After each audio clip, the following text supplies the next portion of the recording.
señores, bienvenidos a Tiempos Modernos. Felipe IV fue uno de los monarcas de nuestra historia que ha reinado durante más tiempo. Le tocó lidiar el reto de una Europa que ansiaba desafiar el poderío del que era la primera potencia mundial, el Imperio Español. Hoy nos vamos a fijar esencialmente en la persona del rey y no tanto en sus políticas, aunque también.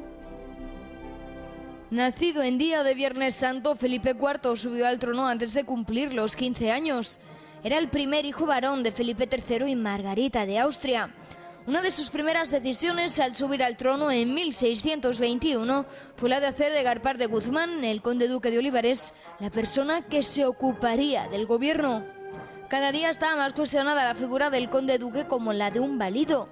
Cabría mejor considerarle como un primer ministro, pues el rey jamás dejó de atender los asuntos de Estado y de forma no muy diferente a como lo hacía su abuelo Felipe II, con auténtica dedicación.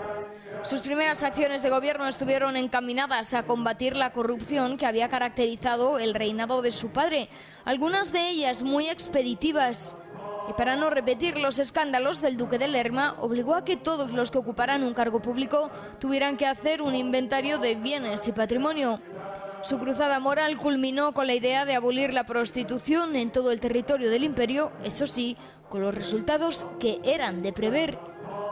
Desarrolló un programa de familias numerosas y persiguió obsesivamente mantener la hegemonía española en el mundo. Pero su mayor ambición fue la de gobernar bien, para lo que solía consultar los asuntos con personas enteradas antes de tomar una decisión. Prestaba oído a sus vasallos y atendía en audiencias públicas a personajes de toda posición. Leía mucha historia, artes, lenguas y geografía.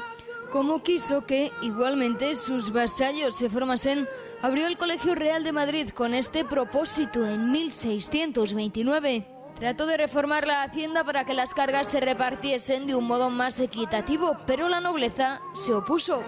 La política exterior de la monarquía era muy costosa y eso condujo a una continua subida de impuestos, a la venta de juros y cargos públicos y a manipular la moneda. Al tiempo, la crisis económica que azotaba a Europa incidió muy negativamente en España.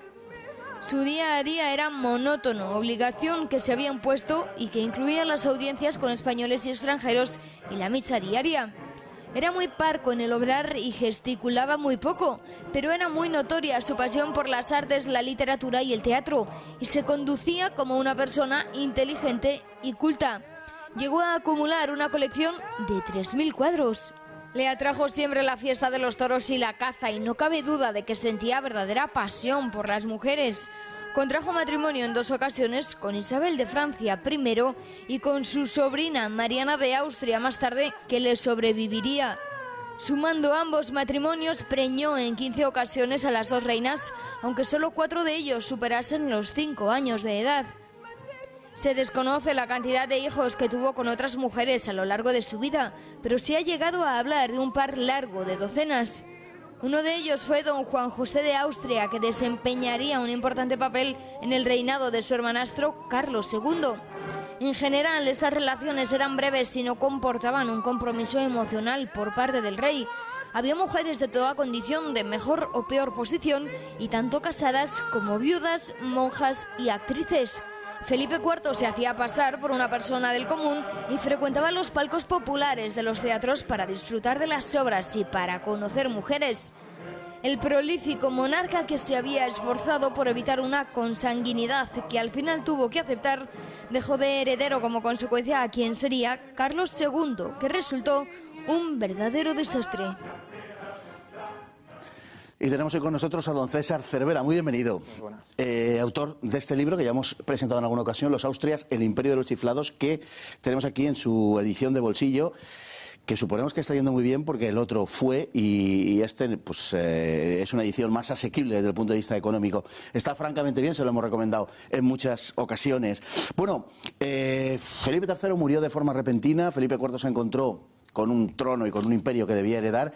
Ha quedado de él una imagen, digamos, como de un rey indolente, un rey que se puso en manos del conde duque de Olivares y luego de otros válidos, desentendido de las funciones de gobierno, pero eso hoy está en franca revisión. Sí, para empezar, el primer problema que tiene que enfrentarse es el hecho de que es un adolescente cuando llega al reinado. Entonces tampoco podemos juzgarle por lo que hace en un reinado tan largo como el que tiene, porque por lo que hace en los primeros momentos del reinado, que es ponerse en manos del conde duque de Olivares. Lo que le pasa a Felipe IV, igual que a otros monarcas que se han enfrentado a verdaderos terremotos políticos como la Revolución Francesa, la Primera Guerra Mundial, no es que la Revolución Francesa pilla a los peores reyes en la historia de Francia, el problema es que la revolución barre con todo, ¿no? En el caso de Felipe IV no es que sea el peor de los Austrias, sino que se enfrenta a un reinado terrorífico en el sentido de que tiene que enfrentarse a la Guerra de los 30 años que devasta a Europa completamente y, bueno, y a España le coloca en una posición muy cómoda. De hecho, él ataca desde el principio la corrupción, que es un problema que le ocupaba, bueno, la había vivido en Palacio desde pequeño y, en fin, todo el entorno en el que él había crecido era un entorno profundamente corrupto, que es el que se corresponde con el reinado de Felipe III. Sí, él sobre todo, su primera gran obsesión es intentar recuperar las glorias imperiales de la época de su abuelo, de Felipe II. Él es un gran admirador de Felipe II en todos los aspectos, cultural, en el sentido de Estado, en el sentido del trabajo.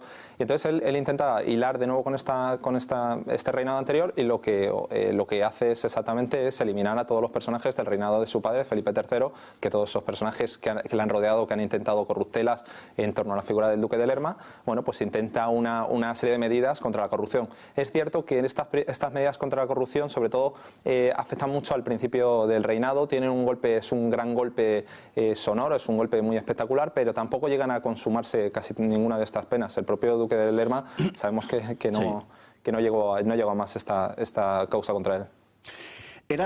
A nivel personal, era un hombre inteligente.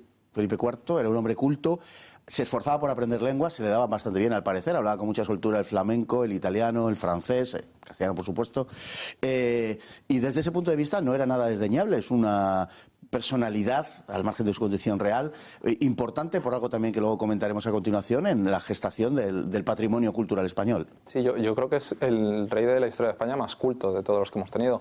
Su nombre es el mayor coleccionista de arte de su época, es un hombre que traducía obras del italiano, es un hombre que escribió varias obras de teatro, es un hombre que incluso escribió textos didácticos dirigidos a príncipes, es un verdadero obseso con el tema del arte.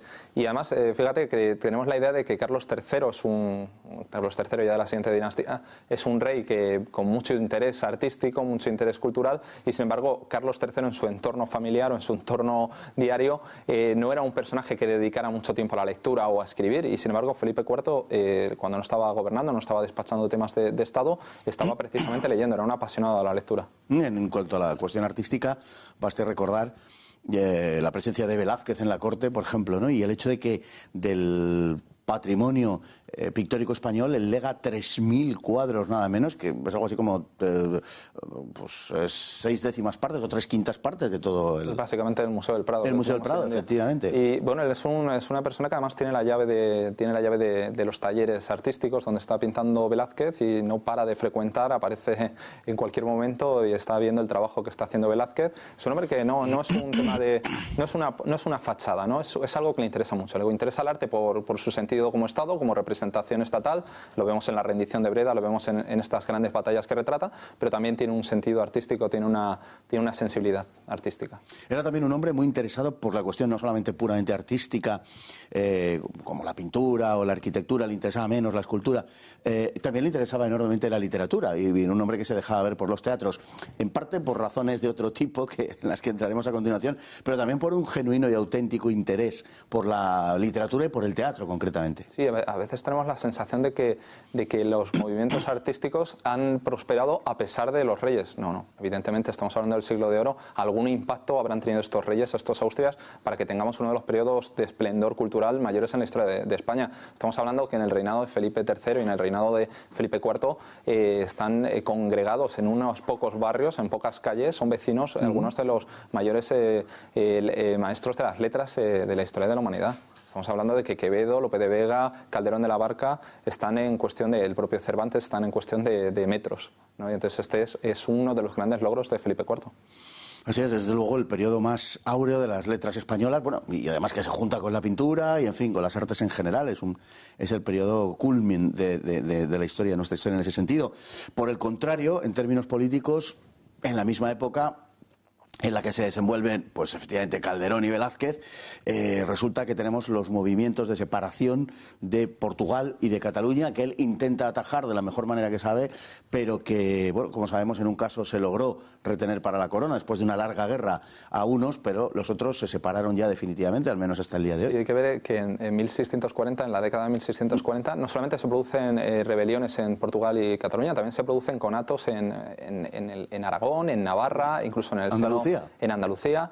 Se producen luego más adelante rebeliones en Nápoles y en Sicilia. Estamos en un periodo de completa eclosión. Estamos en un periodo que esa década de 1640 marcó lo que es la historia de España, lo que es los límites geográficos actuales. O sea, si estas rebeliones hubieran tenido éxito o Cataluña no hubiera vuelto a España, hubiera sido completamente la situación geográfica española. Felipe IV es el rey que se enfrenta a esta situación y, en todo caso, de todos estos territorios que se rebelan, el único que verdaderamente tiene éxito, que va a permanecer como Estado independiente, es el que originalmente era un Estado independiente, que es Portugal, ¿no? y que es además un territorio que se había incorporado de forma muy tardía al Imperio Español. Entonces, bueno, creo que hay que valorar que él hace un buen trabajo en este verdadero terremoto al que tiene que enfrentarse. Sí, indudablemente, podría haber sido mucho peor. Bueno, está la participación española en la Guerra de los 30 años, que pese a algunas victorias brillantes, también hay que decirlo, algunos de los hechos de armas más importantes de nuestra historia, al comienzo de la Guerra de los 30 años, sin embargo, definitivamente terminará marcando el comienzo del ocaso de las armas españolas en Europa. Sí, hay varias fases de la Guerra de los 30 años que tiene verdadero éxito el bando católico y concretamente las armas españolas tienen una hegemonía absoluta. La cuestión está en que yo creo que España se mete en esta guerra sin unos límites, sin unos objetivos marcados, ¿no? Igual que Francia se está metiendo en esta guerra básicamente porque lo que quiere es fastidiar a España y quiere acabar con esa hegemonía de los Habsburgo. En el caso español se mete en un principio para sostener Italia, en otro momento para enfrentarse a Francia, en otro momento para ayudar a sus familiares Habsburgo. Entonces, claro, en una guerra en la que te metes, y eso lo hemos visto a lo largo de la historia, si no te metes con unos objetivos muy claros, lo más posible es que se vaya alargando y te vaya deteriorando, ¿no? Y te vaya comiendo la guerra. En las guerras hay que meterse teniendo muy claro qué es lo que quieres conseguir, y creo que el problema es que el conde duque de Olivares y Felipe IV no tenían claro exactamente hasta dónde tenía que llegar la presencia española en esta guerra. Es importante el haber citado al conde duque de Olivares y a Felipe IV.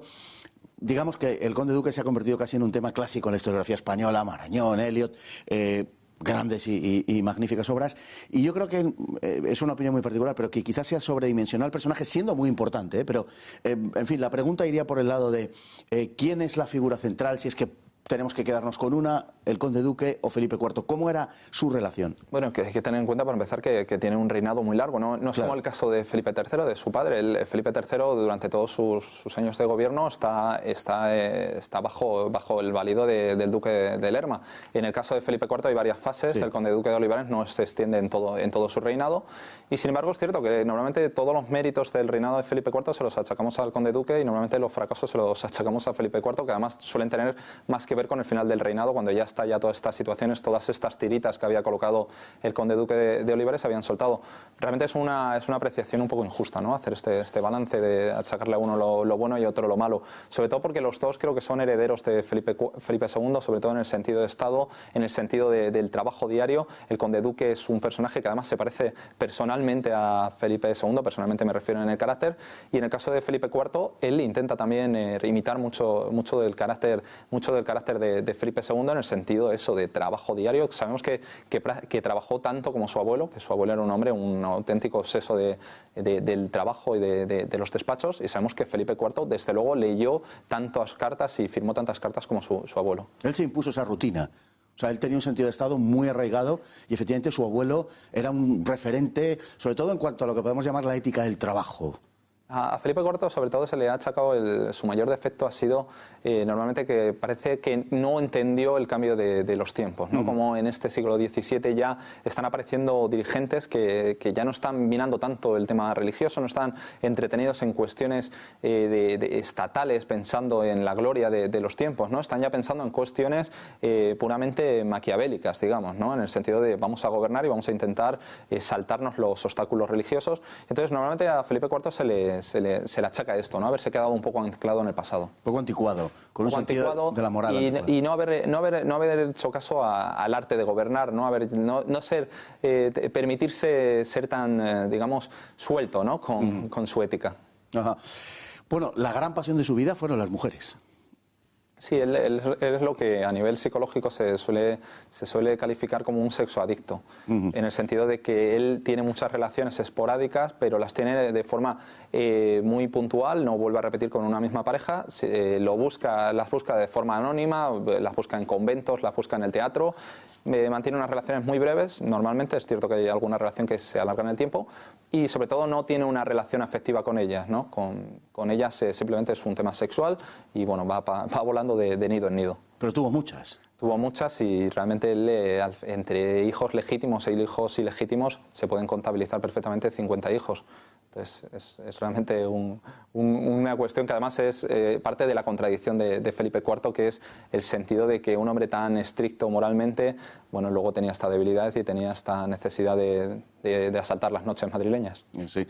Bueno, tuvo 15 hijos oficiales con las dos reinas, solo sobrevivieron 4.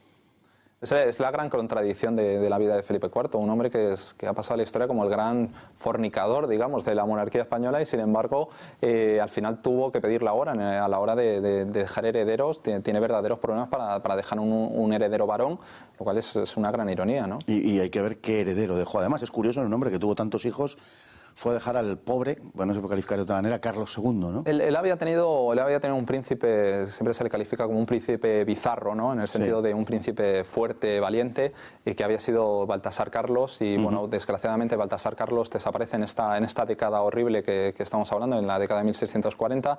Desaparece, a él 2 años después también desaparece su madre, en cuestión de 2 años pierde todo el trabajo que había hecho a nivel de herencia. Hay que tener en cuenta que es la primera obligación de los reyes, ¿no? Garantizar el siguiente reinado, y a él de repente al final de su vida se le salta por los aires todo esto, tiene que casarse con su sobrina, lo cual vuelve a insistir en la endogamia de los Habsburgo. Él trató de evitarlo, eso. Claro, él había hecho sus deberes, había dejado herederos con alguien de la familia Borbón. De hecho, luego van a venir las legitimaciones, van a ir también por ese sentido, que Felipe IV había estado casado con una Borbón. Y, sin embargo, al final tiene que recurrir otra vez a los Habsburgo, a su propia familia, para dejar un heredero ya en el tiempo extra, digamos. Era también un hombre, quizás esto le puede extrañar a alguien hablando de lo que estamos hablando, era también un hombre muy religioso. Es un hombre muy religioso que además desarrolla una relación muy especial con una monja, con Sor Agreda. María de Agreda, sí. María de Agreda. Y sobre todo también tiene mucho que ver con esta parte final de su vida, ¿no? Cuando saltan por los aires su herencia, salta por los aires varios territorios españoles. Bueno, él ve que las cosas de su reinado se han ido fuera de sus manos, ¿no? Y cuando alguien ve que las cosas han ido fuera de sus manos, busca soluciones fáciles, busca alguna opción que venga de la providencia, algo. Y entonces aparece esta monja de Soria, una mujer que no llega a salir nunca de su convento y, sin embargo, llega a ser muy importante para influir en el primer imperio verdaderamente global de la humanidad. O sea, es bastante irónico, ¿no? Que tenga esta percepción tan global esta monja. Y bueno, sabemos que ellos ya desarrollan una relación epistolar donde, bueno, realmente Felipe IV, que está desesperado porque le han fallado varias cosas en su vida personal, bueno, se pone en manos de ella y llega a tener hasta una cierta dependencia de esperar que pueda esta mujer hallar una solución a todos sus problemas. Él muere en un cierto desaliento por toda la obra de su vida, por todo su reinado. Tiene la sensación de que de algún modo, bueno, de que ha fracasado en cierta manera, ¿no? Sí, y además es que hay que tener en cuenta que el heredero que nace es un heredero, Carlos II, el que va a ser Carlos II, que luego sorprendentemente va a reinar bastantes años, va a reinar 35 años.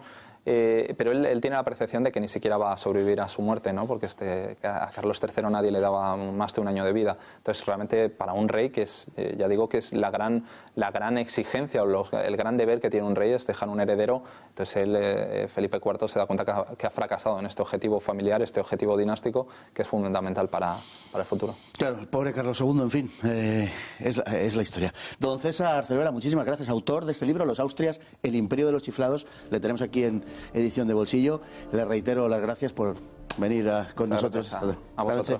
Y a ustedes igualmente, mil gracias por estar ahí cada día y hasta el próximo programa, si Dios quiere.